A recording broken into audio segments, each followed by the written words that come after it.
Grazie. And our rapporteur is Mr. Dartmouth, please. Well, it's a great privilege to have this slot, so thank you very much. You very rarely hear a politician saying, I've come here to listen, so may I also take the opportunity of saying how much that is appreciated. I have actually, not everyone, I think actually nobody on the committee knows this, with the exception of our distinguished representative of the ECR. I've actually written a book about trade, and here it is. In the fullness of time, maybe it'll have a wider dissemination than it already has. However, I'm going to make my comments rather wider than just trade.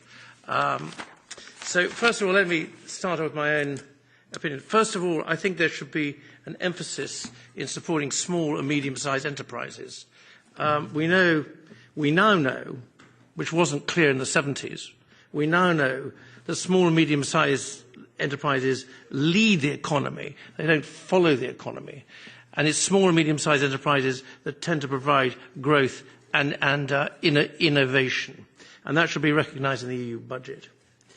A second point I would make is that macro-financial assistance, I would seek some clarification as to whether the EU budget includes in its allocation the UK contribution via aid relating to the time after in which we leave. As you know, the UK has this very, very large aid budget.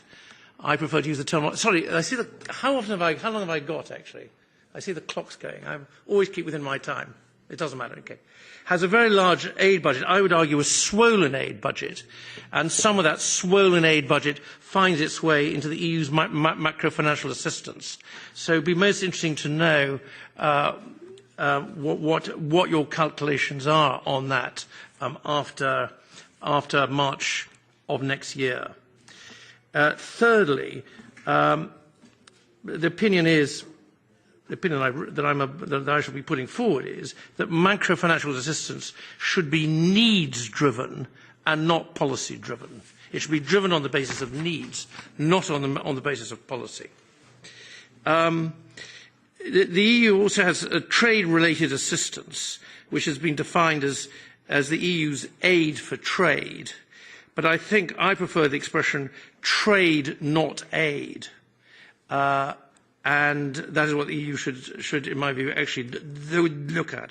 Now, in trade agreements, there's an interesting statistic. If you go through the EU's trade agreements, which is a very good way of spending some time, you'll find out of all the EU's trade agreements, the GDP of those countries, only 9 of those countries have a larger GDP than Denmark. And none of those countries has a larger GDP than the UK. Now, at such time as Japan becomes, at such time as the EU-Japan trade agreement is absolutely finalised, that will obviously change by 1 point. But it does show the difficulty which the European Union has had in entering into substantive and material trade agreements.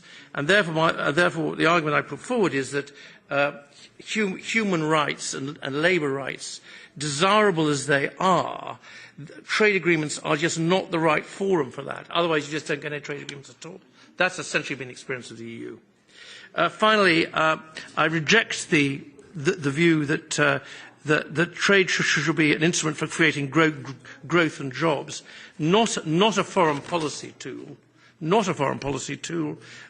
to achieve aims which aren't necessarily agreed.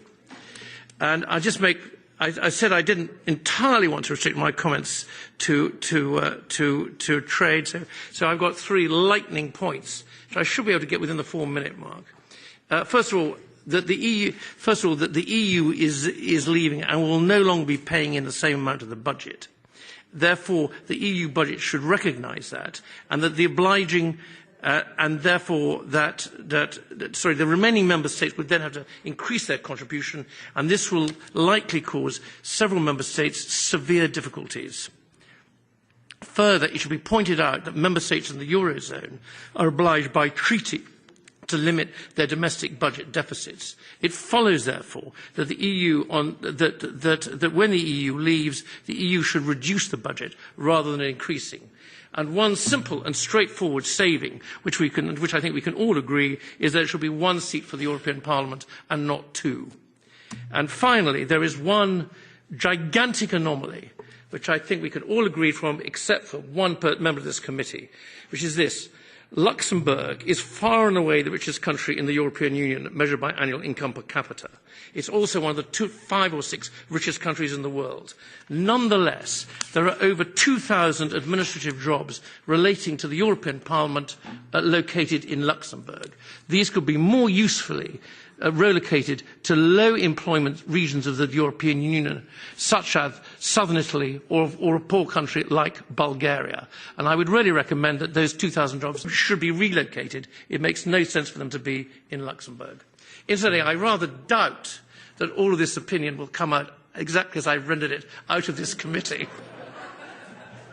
But on the other hand, as you're in a listening mode, I couldn't resist the opportunity. And thank also for the colleagues for at least hearing me out on these thoughts. Thank you very much.